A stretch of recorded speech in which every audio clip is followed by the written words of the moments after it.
નમસ્કાર વિદ્યાર્થી મિત્રો, સ્વાગત છે તમારી યુટ્યુબ ચેનલની અંદર. અલગ અલગ ધોરણ પ્રમાણે જે વિડીયોઝ મુકાય છે એમાં આવનારી પરીક્ષા માટે ખૂબ જ ઉપયોગી થાય એવા ઘણા બધા વિડીયોઝ મુકાઈ પણ ગયા છે ઉપર ચેનલમાં. વિડીયો સેક્શનની બાજુમાં પ્લેલિસ્ટ છે, પ્લેલિસ્ટમાં નીચે જશે ને ધોરણ 10 ના અલગ અલગ પ્લેલિસ્ટ જોવા મળશે. એમાં ઘણા બધા વિડીયોઝ મુકાઈ ગયા છે. તો આજે આપણે ધોરણ 10 ની અંદર વિજ્ઞાન અલગ અલગ વિષય પ્રમાણે જે છે એવી જ રીતના આપણે હિન્દી વિષયના પણ જોવાના છે, બરાબર. બીજા પણ વિજ્ઞાનના અને ગણિતના પણ તમને વિડીયો ખૂબ જ ઉપયોગી થાય એવા પણ મુકાઈ ગયા છે સોલ્યુશન સાથે, બરાબર. અને હિન્દી વિષયમાં આપણે કાવ્ય આવે છે 13મું કાવ્ય છે સાધુપદેશ. એમના આપણે છે કાકા હાથરસીએ. એમના પ્રશ્નના જવાબો જોઈએ. વિભાગ બી આધારિત પદ્ય આધારિત જે પ્રશ્નના જવાબ છે એમાં પહેલો પ્રશ્ન છે સही विकल्प चुनकर रिक्त स्थानों की पूर्ति कीजिए. જેમાં પહેલું છે साधु के हाथ में खाली जगह होनी चाहिए, तो એના જવાબમાં આવશે ગૌમુખી. बीच છે साधु बाहर से खाली जगह होना चाहिए, तो એના જવાબમાં આવશે नम्र. ત્રીજું છે साधु की देह खाली जगह की तरह चमकनी चाहिए, तो એના જવાબમાં આવશે दीप. चौथું છે साधु को अपनी खाली जगह खुलने का भय नहीं लगना चाहिए, तो जवाबમાં આવશે पोल. પાંચમું છે साधु का खाली जगह देखकर विद्वान तर्क नहीं करेंगे, जवाबમાં આવશે मौन व्रत. छठું છે साधु अपना पाप भरा घड़ा खाली जगह आकर फोड़ेगा, અને જવાબમાં આવશે કાશી. सातवां છે कवि ने खाली जगह गुण पर करारा व्यंग्य किया है, तो એના જવાબમાં છે मुख में राम बगल में छुरी, गुण पर करारा व्यंग्य किया है. आठवां है साधु अपने उपदेश को बढ़ावा देने के लिए शहर से दूर किसी खाली जगह में झोपड़ी बनाते हैं, तो जवाबમાં છે बगीचे. नवमो है साधुपदेश काव्य में खाली जगह लोगों पर व्यंग्य किया है, तो जवाबમાં આવશે अनपढ़. 10मुं છે तर्क का भय खाली जगह साधु को रहता है, तो जवाबમાં આવશે दंभी. ત્યાર પછી પ્રશ્ન નંબર 2 सही वाक्यांश चुनकर निम्नलिखित विधान पूर्ण कीजिए. જેમાં પહેલું છે ढोंगी साधु के मतानुसार आप अपने हाथ में हमेशा माला लेकर गौमुखी में उसे फिराते रहिए ताकि એના જવાબમાં ક આવશે लोगों को यह लगे कि आप ईश्वर के नाम का जाप करते रहते हैं. बीजो प्रश्न है ढोंग करने के लिए खाली जगह, तो एना जवाब में ऊपरी दिखावा करना जरूरी है, जवाब में अ ऑप्शन.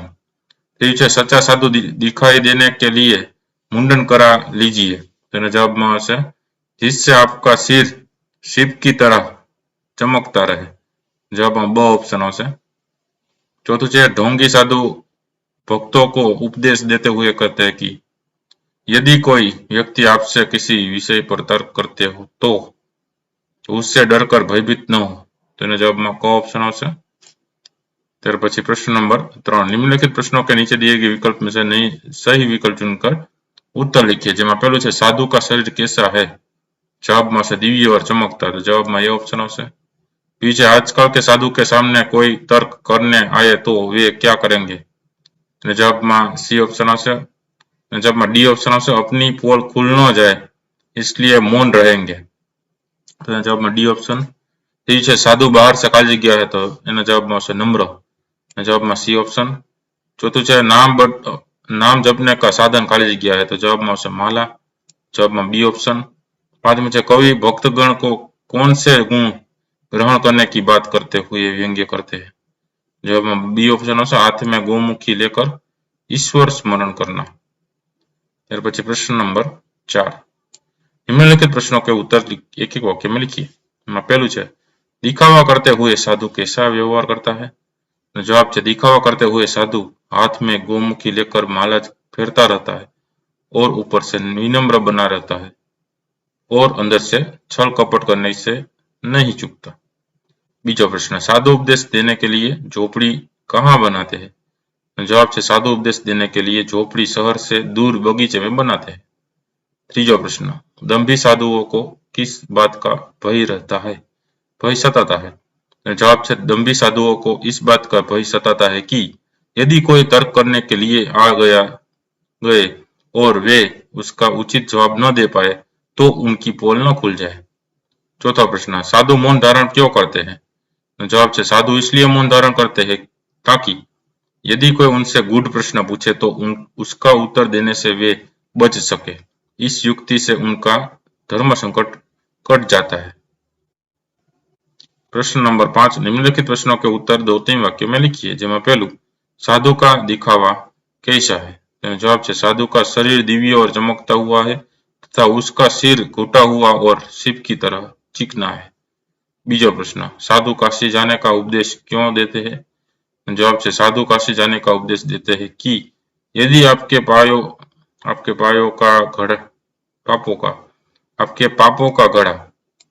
पापों का घड़ा भर जाए यानी पाप ज्यादा हो जाए तो चिंता मत कीजिए, सीधे पाप मोचनी काशी चले जाइए। वहां आपके सारे पाप बिना साबुन किए चुटकी बजाते धुल जाते हैं। प्रश्न नंबर 6, निम्नलिखित प्रश्नों के उत्तर 4-5 वाक्य में लिखिए। જેમાં પહેલું છે ढोंगी साधु भक्तजनों को क्या उपदेश देते हैं?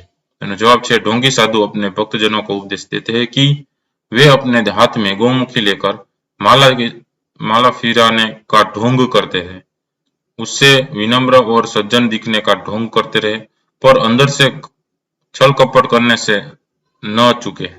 शहर से दूर झोपड़ी बनाकर निवास करे और सिर मुंडा कर चंदन आदि से श्रृंगार करते रहे, मौन व्रत धारण करे, फल की इच्छा न करे, नरक की परवाह न करे और खूब पाप करे।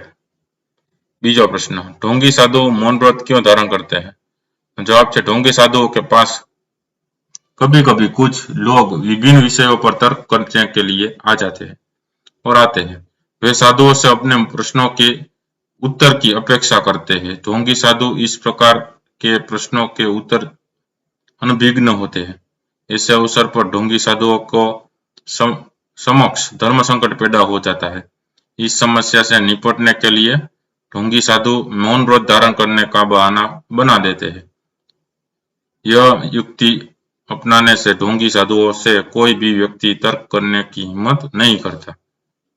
तीजा प्रश्न, साधुपदेश काव्य में काका हाथरसी ने किस पर व्यंग्य किया है? जवाब है साधुपदेश काव्य में कवि काका हाथरसी ने उन अनपढ़ और ढोंगी लोगों पर व्यंग्य किया है जो अपने आप को साधु के रूप में पेश करते हैं और वास्तविक साधुओं की झूठी नकल कर अपना उल्लू सीधा करते हैं। इन लोगों को ज्ञानप्रद बातों से कुछ लेना देना नहीं होता और वे ज्ञान की या परीक्षा की घड़ी आने पर मौन व्रत धारण करने का बहाना बना लेते हैं। ये बड़े से बड़े पाप करने से भी नहीं डरते। ત્યાર પછી આવે છે વિભાગ સી व्याकरण आधारित प्रश्नों जवाब, જેમાં પહેલો પ્રશ્ન છે निम्नलिखित कहावतों का अर्थ स्पष्ट कीजिए। पहली कहावत है मुख में राम बगल में छुरी, तो એનો अर्थ થશે कथनी और करनी में अंतर होना। पीछे पराधीन सपने हूं सुख नहीं, तो परतंत्र व्यक्ति को सपने में भी सुख प्राप्त नहीं होता। बीजो प्रश्न है निम्नलिखित शब्द समूह के लिए एक शब्द लिखिए। જેમાં પહેલું છે सच्चिदानंद जगत का मूल तत्व, तो એનો જવાબ આવશે ब्रह्म। बीजू છે न बोलने का व्रत, એમાં આવશે मौन व्रत। ત્રીજું છે धर्म रक्षा के बारे में उलझन, એમાં આવશે धर्म संकट। चौथું છે गाय के मुख जैसी, तो એમાં આવશે निष्काम। पांचमुं છે नाम जपने का साधन, એમાં આવશે गौमुखी। तीजो प्रश्न है निम्नलिखित संधि को छोड़िए, तो संधि छोड़िए। निष्काम नु निस वत्ता काम, फलेच्छा नु फल वत्ता इच्छा, साधुपदेश नु साधु वत्ता उपदेश, महोदय नु मोह वत्ता उदय, सदैव नु सदा वत्ता एव, सर्वोत्तम नु सर्व वत्ता उत्तम। चौथा प्रश्न, निम्नलिखित मुहावरों के अर्थ देकर वाक्य में प्रयोग कीजिए। જેમાં પહેલું છે પોલ ખોલના, એનો મતલબ થાય रहस्य प्रकट करना। वाक्य થશે ढोंगी बाबा की पोल खुल गई। बीजू છે पाप का घड़ा भरना, તેનો अर्थ થશે પહેલા તો कि किए गए दुष्कर्मों के फल भोगने का समय आना। वाक्य થશે पापी के पाप का घड़ा भरने पर वह पकड़ा गया। पांचवा प्रश्न, निम्नलिखित शब्दों के विरोधी शब्द लिखिए। विरोधी शब्द જોઈએ सदानु कवचित, नम्रनु उद्धन, प्रियनु अप्रिय, भीतरनु बहार, भयनु निर्भयता, मौननु कर, शीघ्रनु विलंब, विद्वाननु मूर्ख, निष्कामनु सकाम। छठा प्रश्न, निम्नलिखित शब्दों के पर्यायवाची शब्द लिखिए। तो पर्यायवाची शब्द જોઈએ પોથીનું પુસ્તક, સદાનું હંમેશા, ઝોપડીનું કુટિયા, शीघ्रનું જલ્દી, વિદ્વાનનું કોઈ पंडित के ज्ञानी, निष्कामનું निरपेक्ष।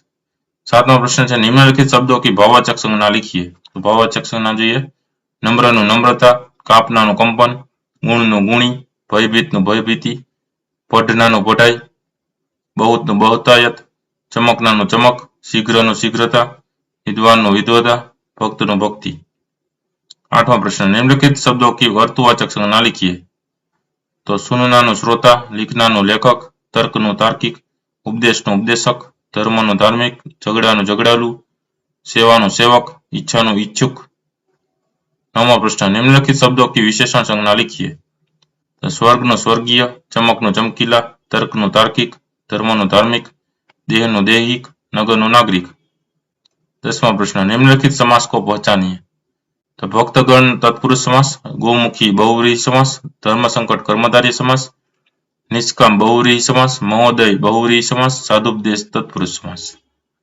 तो विद्यार्थी मित्रों आ अलग अलग प्रश्नों जवाबों. विडियो गम्यो हो तो लाइक करजो ने तमारा मित्रों ने विडियो शेर करजो. साथे चेनल ने सब्सक्राइब न करी तो चेनल ने सब्सक्राइब कर लेजो. और नवा नवा विडियोस छे चेनल पर मुकाता रहता होय छे. तो फरी पाछा नवा विडियो साथे मळीए ત્યાં સુધી ન જોયેલા વિડિયોસ તમે જોઈ લેજો. આવનારી પરીક્ષાની તૈયારી કરતા રહેજો. Thank you very much and take care.